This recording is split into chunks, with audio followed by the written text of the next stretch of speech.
Eesti keele töövihik, lehekülg 67.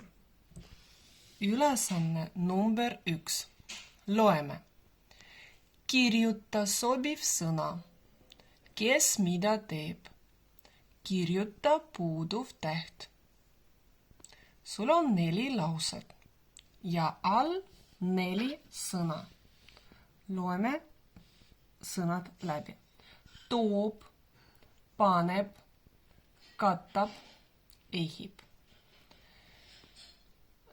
Suured lüngad, kuhu sa kirjutad need sõnad õigetesse kohtadesse, ja väikesed lüngad.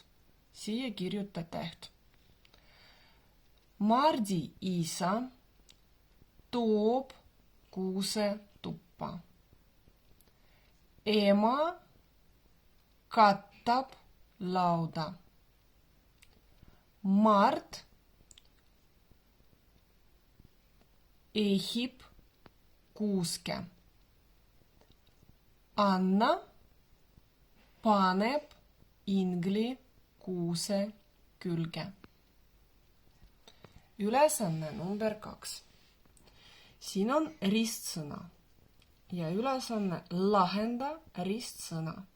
Vasakult poolt on pildid. Kõik need on tuttavad. Õppisime neid. Ja paremalt poolt on ruudud, kuhu sa kirjutad tähti. Esimene pilt, mis see on? See on jäätis. Kirjutad igas ruudus 1 täht. Jäätis. 2 ä. Pööra tähelepanu, pikk häälega.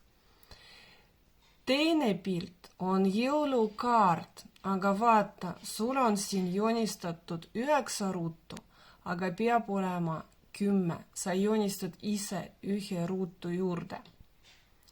Ja sõna jõulukaart, pikk häälik a, kaart. Kolmas pilt, kuusk, pikk häälik u, kuusk. Edasi tuleb ingel, siis tuleb suusk, pikk häälik u, 2 u.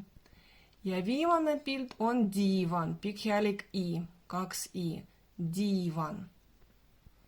Sul tuleb välja üks võtmesõna, mida sa loed ülevalt alla. Kui sa kirjutad kõik sõnad õigesti ridadesse, siis loe, mis sul tuli välja. Nii, ülesanne number 3. Leia peidetud sõna, kirjuta see välja ja joonista. Sul on antud tähed ja nende sees on üks sõna, mida me oleme õppinud. No näiteks esimeses reas ma leidsin sõna kass.